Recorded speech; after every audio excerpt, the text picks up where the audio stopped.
سورۃ الفرقان آیت 1 اعوذ باللہ السمیع العلیم من الشیطان الرجیم بسم اللہ الرحمن الرحیم تبارک بڑی برکت والا الذی وہ جو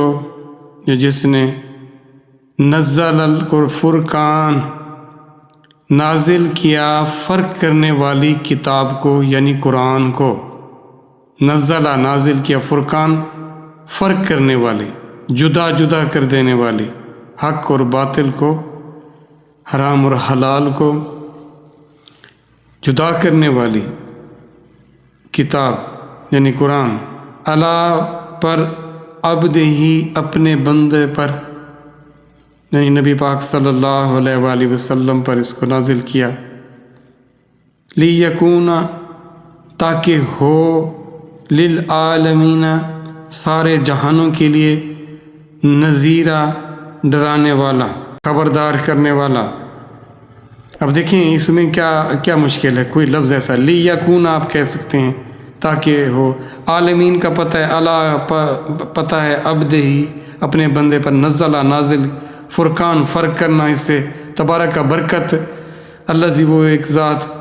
تو اس میں مشکل کیا ہے؟ اگر آپ اس سے دلچسپی کا اظہار کریں گے نا، یہ تہیہ کر لیں گے، یہ سوچ لیں گے کہ میں نے اپنے رب کے کلام کے ایک ایک لفظ کو جاننا ہے، سمجھنا ہے، جب بھی میں نے اس کو پڑھنا ہے، جب بھی میں نے اس کو سننا ہے، تاکہ ایک ایک لفظ میرے اندر اپنا مفہوم یا جو اس کے اندر اللہ نے رکھا ہے پیغام، وہ اس سے مجھے ملے پیغام، تاکہ پھر میری بہتری ہو، میرا تزکیہ ہو، میں تقوی کی طرف آؤں، میں بہتری کی طرف آؤں، میں اللہ کی فرمان برداری کی طرف آؤں، اور وہ اعمال صالحہ کر سکوں، اور میں اپنی زندگی کے فیصلے اللہ اور اس کے رسول کے دیے ہوئے قانون اور قاعدوں کے مطابق کر سکوں۔ اور وہ یہاں پہ جو قرآن کا جو وصف بتایا گیا ہے وہ ہے فرقان۔ جب تک دیکھیں انسان کے اندر اللہ نے جو باقی مخلوق سے، جو جانوروں سے، پرندوں سے، پرند سے جو ممتاز کیا ہے جس نے، وہ اس کی خوبی کیا ہے، وہ اس کا جوہر جو ہے وہ ہے اس کا عقل، اس کی سوچ۔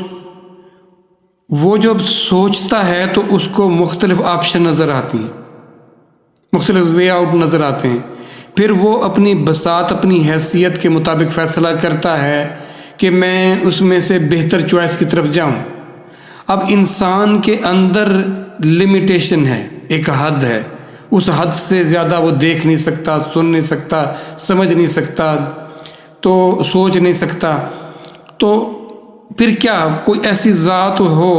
جو اس کی رہنما ہو اور وہ ذات سب کچھ جانتی ہو، تو وہ ذات اس کا کوئی اور نہیں ہے، اس کا رب، خالق، مالک، اس کا معبود اللہ۔ اس ذات نے ہمیں یہ وہ قرآن عطا کیا جس کے ذریعے ہم درست فیصلہ کر سکیں گے کسی بھی معاملے میں، جو ہمیں ہر ایک چیز کی اصلیت، حقیقت بتائے گی، جو فرق بتائے گی نا کہ اس میں اور اس میں کیا فرق ہے۔ تو اب یہ فرق کا تعلق سمجھ سے ہے، سوچ سے ہے، پرکھنے سے ہے، جانچنے سے ہے۔ اب یہاں پر یہ تو ہے نہیں نا آپ آنکھیں بند کریں اور لفظوں کو بولتے جائیں، آیت پہ آیت آپ تلاوت تو قرآن کی روح سے تو نہیں ہے جس کو ہم سمجھے بیٹھے ہیں، ہم اس کو پڑھتے جائیں، اس سے آپ کو کیا ملے گا؟ وہ فرقان کی کیسے، وہ جو صفت فرقان ہے وہ آپ اس سے کیسے فائدہ اٹھا سکیں گے؟ ہرگز نہیں۔ بنا سوچے یہ فرقان کیسے ہوگا؟ بنا سمجھے قرآن فرقان کیسے بنے گا؟ تو ہمیں اس فرقان سے محروم کیا گیا، تو اس فرقان کی طرف آنا ہے۔ جب تک آپ کو حقیقت میں ایک ایک چیز کا فرق معلوم نہیں ہوگا، آپ کا فیصلہ ٹھیک نہیں ہوگا، آپ کی سمت درست نہیں ہوگی،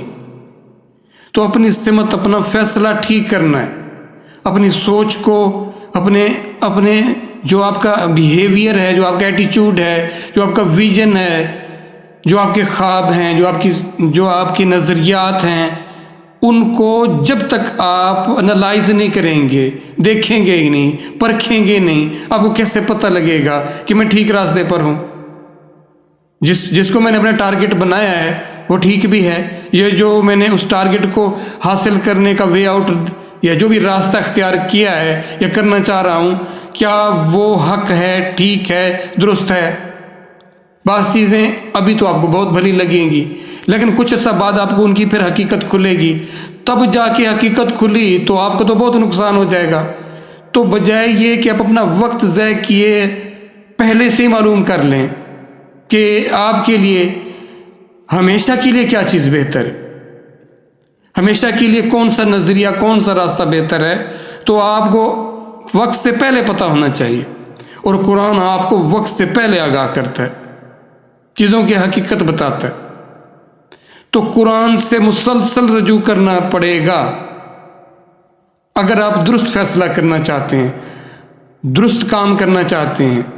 ٹھیک دیکھنا چاہتے ہیں، ٹھیک سننا چاہتے ہیں، ٹھیک سوچنا چاہتے ہیں، تو آپ کو فرقان کی طرف آنا پڑے گا۔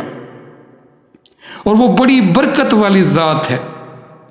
اس ذات کی برکت کا جو آپ کو ثبوت ہے وہ قرآن ہے۔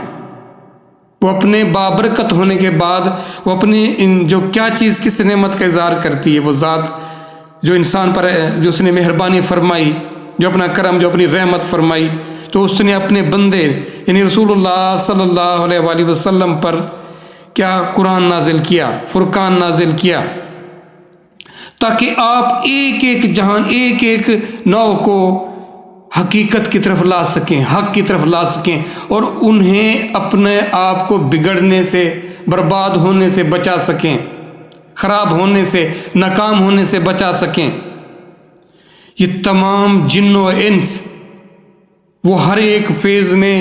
عمر کے ہر ایک حصے میں ان کو خبردار کیے جانے کی ضرورت ہے، ان کو آگاہ رکھنے کی ضرورت ہے۔ تو یہ قرآن ہے، اس کے ذریعے اس کو آگاہ کیا جائے گا، اس کو خبردار کیا جائے گا۔